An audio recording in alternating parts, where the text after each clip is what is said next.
fusion power is always 30 years away, until it isn't. For decades, that's been the running joke.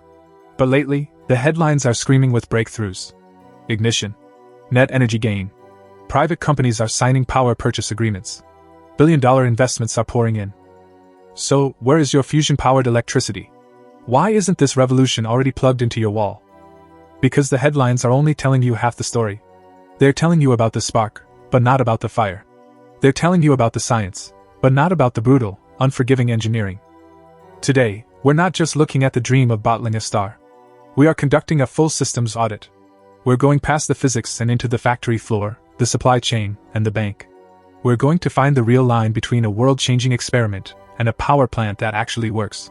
And we're going to build a scorecard, a ruthless checklist. If any single item on it fails, the star slips right through our fingers. How do you hold something that's 150 million degrees Celsius? You can't build a box strong enough. The sun has a simple, elegant solution: gravity. Imagine a cosmic wrestling match on an impossible scale. Gravity is relentlessly trying to crush the star into a tiny, dense ball. As it squeezes, the pressure and temperature in the core ignite nuclear fusion. That fusion then unleashes an unimaginable amount of energy, pushing outwards. For billions of years, these two forces are locked in a perfect equilibrium. Gravity squeezes, fusion pushes back. It's the ultimate self-sustaining prison, a bottle made of the universe's own fundamental forces. On Earth, we don't have a star's worth of mass to play with. We can't use gravity. So, we have to cheat. We have to build our own bottle. And our instruction manual for that cheat is something called the Lawson criterion. Think of it as the 3-number combination to a cosmic safe. To get fusion, you need 3 things to happen all at once. You need your fuel to be dense enough, hot enough, and you need to hold it together for long enough. Density times temperature times confinement time. This is the recipe. If you get the numbers high enough, the safe opens, and you get a self-sustaining fusion reaction. But here's the catch: you can't have all 3 numbers be massive at once. You have to make a trade-off. This trade-off has split the fusion world into 2 main camps, 2 different blueprints for a bottle. First, you have the magnetic confinement camp. Their strategy is to go for a really long confinement time. They take a tiny amount of hydrogen gas, heat it up until it becomes a plasma, and then trap it inside an invisible cage of powerful magnetic fields. The most famous of these magnetic bottles is the tokamak, a donut-shaped machine that holds the plasma in a perpetual loop. They use moderate density, high temperature, and they try to hold it steady for as long as possible. Think of it like a perfect thermos, keeping the coffee hot for hours. Then you have the inertial confinement camp. They go for insane density. They take a tiny, peppercorn-sized pellet of fuel and blast it from all sides with the world's most powerful lasers. For a few billionths of a second, the outer layer of that pellet vaporizes, turning into an inward exploding rocket that crushes the fuel at the center to densities and pressures greater than the core of the sun. The goal is to get the fuel to fuse before it has a chance to blow itself apart. It's not a thermos, it's a detonation. It's crushing a grape so fast and hard that the atoms in the center fuse. Both of these approaches, the patient magnetic bottle and the violent laser crusher, are trying to solve the same problem. They are trying to satisfy the Lawson criterion. They are trying to build a bottle that gravity gives the stars for free. And for decades, the biggest question has been simple: have they worked? To answer that, we need to talk about the most misunderstood term in all of fusion. The single letter that separates a press release from a power plant, Q. When you hear about a fusion breakthrough, you'll always hear about Q, the fusion energy gain factor. It sounds simple. It's the ratio of energy you get out to the energy you put in. If Q is greater than 1, you've made more energy than you used. You're winning. Simple, right? Wrong. Because there are 3 different QS. And the one the headlines celebrate is almost never the one that matters. First, there's Q plasma. This is the science Q. It compares the fusion power coming out of the plasma to the power you pumped in just to heat that plasma up. This is the number physicists obsess over. It tells you if your plasma is behaving, if your bottle is working. It's a fantastic metric for scientific progress. But it ignores a lot of other energy costs. This brings us to Q total, also known as engineering Q. This is the number the accountants care about. It compares the fusion power out to every single watt of electricity the entire facility pulled from the wall. That includes the power for the lasers, the massive magnets, the cryogenic cooling systems, the vacuum pumps, the control systems, everything. Q total is your household budget. It doesn't matter how much money you made in a transaction if your total expenses were higher. Q total is the harsh, sober reality check. Let's take the National Ignition Facility, or NIF. In December of 2022, they made history. They fired 2.05 megajoules of laser energy at a target and got 3.15 megajoules of fusion energy out. That's a Q plasma of about 1.5. A monumental scientific achievement, the first time in history a fusion experiment reached what's called scientific break-even. It was a huge headline. But to generate that 2 megajoule laser pulse, the NIF facility had to pull over 300 megajoules from the grid. So, while Q plasma was 1.5, Q total was about 0.01. For every unit of energy they got out, they had to put in 100 units to run the building. A great science experiment. A terrible power plant. But even Q total isn't the final boss. The final boss is net electric. A fusion power plant doesn't sell fusion energy, it sells electricity. The fusion reaction creates heat. That heat has to boil water, create steam, and turn a turbine, just like a coal or nuclear fission plant. That conversion process is only about 40 to 50% efficient. Then, you have to use a big chunk of that newly generated electricity to power the plant itself, to run the magnets, the lasers, and everything else. Net electric is the only thing the grid cares about. After you've paid all your energy overhead and conversion losses, do you have any surplus electricity left to sell? If Q plasma is a great selfie for Instagram, and Q total is your tax return, then net electric is the actual money left in your bank account after all the bills are paid. So, when you hear about a breakthrough, ask, which Q are they talking about? Because until a machine can generate surplus electricity to the grid, it's a research facility, not a power plant. Now, let's audit the milestones and see how close anyone has actually come. Let's start with the laser guys, inertial confinement. As we said, NIF has repeatedly achieved ignition, with their record shot in February 2024 producing 5.2 megajoules of fusion energy from a 2.2 megajoule laser input. That's a Q plasma over 2. Fantastic physics. But NIF is a scientific instrument the size of 3 football fields. Its lasers are incredibly inefficient, and it can fire maybe a few times a day. A power plant would need lasers that are vastly more efficient, and it would need to fire about 10 times per second. So the challenges for laser fusion are clear: repetition and efficiency. They need to build lasers that sip electricity instead of guzzling it, they need to be able to mass-produce those tiny fuel targets for pennies, and they have to build a reaction chamber that can survive millions of tiny explosions day after day. Now for magnetic confinement. The workhorse here has been the jet tokamak in the UK. For 40 years, it was the world's leading magnetic fusion experiment. In its final experiments in late 2023, JET set a world record, producing 69 megajoules of energy over a 5-second pulse. That's enough energy to boil a few kettles of water. It's the most total fusion energy ever produced in a single experiment, a huge achievement. But JET's Q plasma was only about 0.33. It consumed far more energy to heat the plasma than it got out. JET's job was never to make net energy, it was to write the instruction manual for the next machine.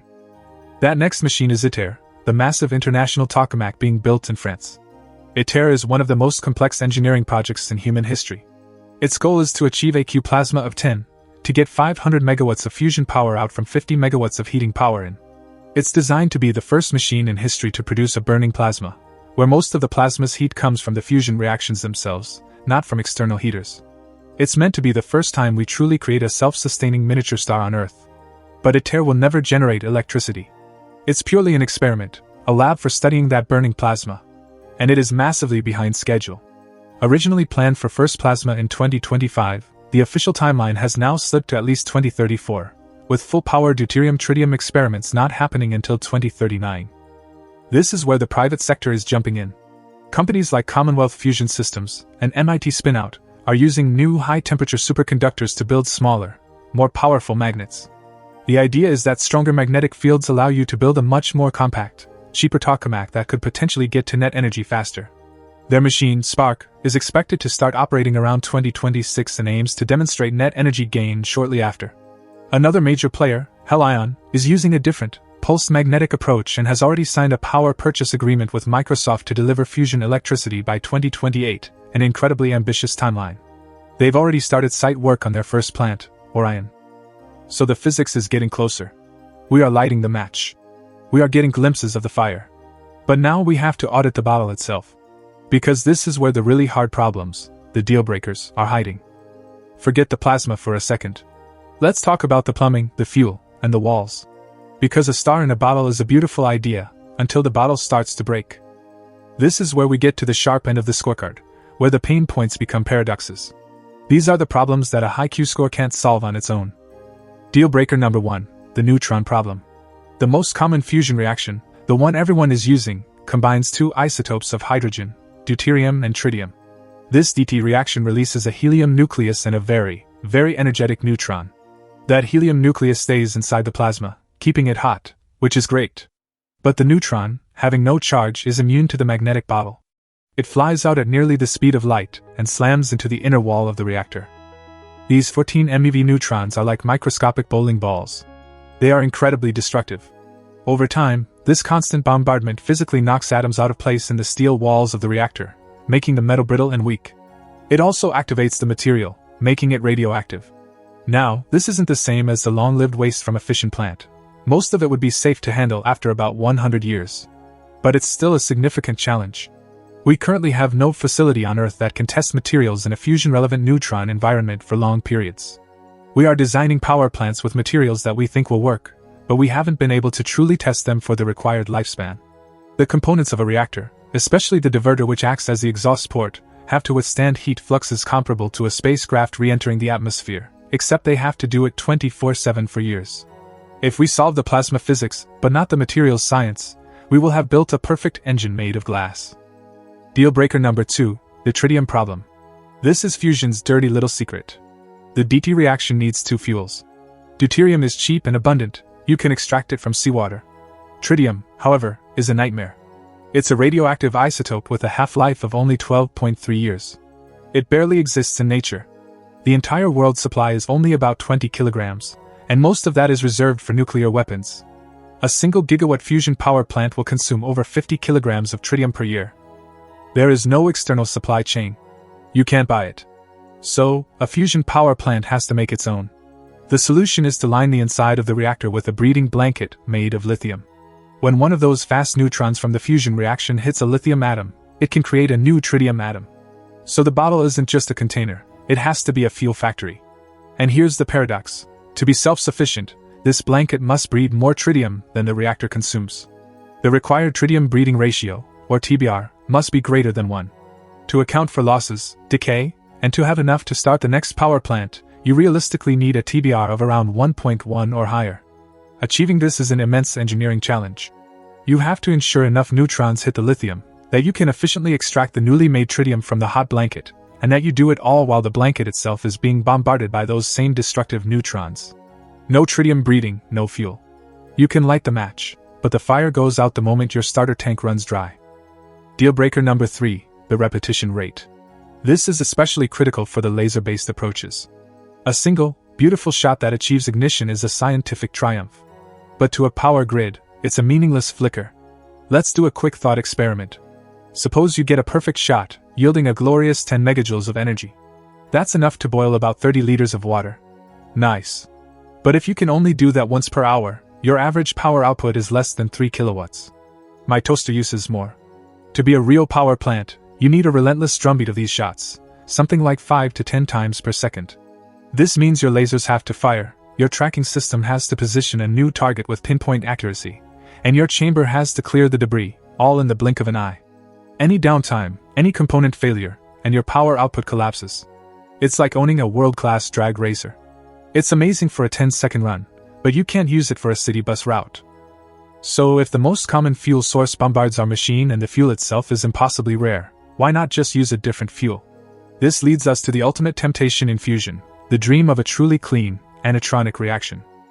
There are other fusion recipes out there. The holy grail is the proton-boron reaction, or PB11. It uses cheap, abundant fuel, and its primary output is helium atoms, no destructive neutrons. No neutron damage, no tritium breeding, no significant radioactive waste. It's the perfect, clean energy source. So why isn't everyone working on it? Because of a little thing called Bremsstrahlung. It's German for breaking radiation. To fuse proton and boron, you need temperatures nearly 10 times hotter than for DT fusion.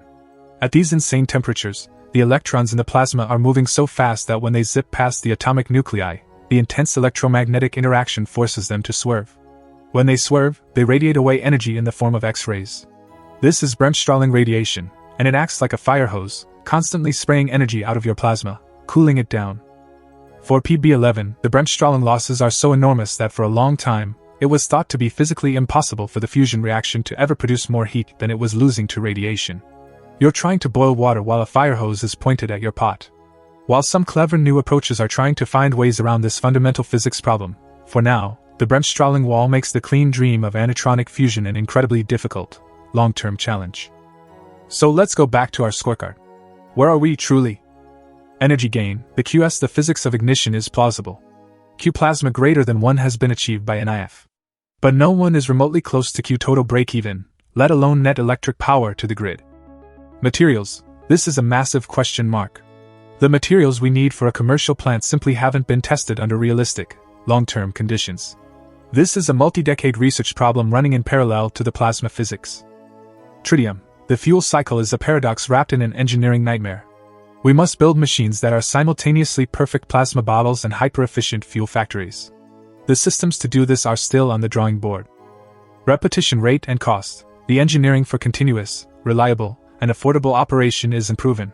A beautiful one-off experiment doesn't tell you if you can build a machine that runs for years without breaking the bank on maintenance. So, what does this mean for the timeline? Fusion is almost certainly not going to be the firefighter that saves us from the climate crisis this decade. The engineering hurdles are too high. But it could be the long-term game-changer that transforms the back half of this century. It promises clean, dense, 24/7 baseload power, the perfect partner to stabilize a grid built on intermittent renewables like wind and solar. There's a deeper lesson here. Nature builds its most creative systems inside of constraints. Stars are held by gravity. Life is bounded by cell membranes.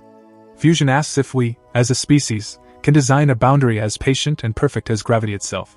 And even if we're still decades away from that goal, the chase is already giving us profound gifts: new superconductors, advanced materials, more efficient lasers, and perhaps most importantly, a culture of scientists and engineers training themselves to solve problems on a timescale longer than a quarterly report or an election cycle. In the end, we can only bottle a star when we have mastered the bottle more than the fire. We asked what it takes to hold a tiny sun steady, and the audit is clear: the physics is within reach, but the engineering is a gauntlet. We need materials that can withstand a constant neutron storm, blankets that can breed a rare fuel faster than we burn it, and systems that can repeat the extraordinary until it becomes routine. Tonight, when you flip on a light, think about the immense, invisible chain of promises that have to be kept to make that simple action possible. Fusion is the ultimate promise. It's not one challenge, it's a dozen, all locked together. And if any one of them fails, the whole system fails. Mastering these interlocking systems is the real challenge of engineering our future. If you enjoyed this audit of engineering reality, you'll love our deep dive into the strange physics of right here. It's the next piece of the puzzle. And now, a question for you. After seeing the full scorecard, what's the one roadblock you found most surprising? The materials, the fuel, or the price tag? Drop your answer in the comments below. Let's discuss.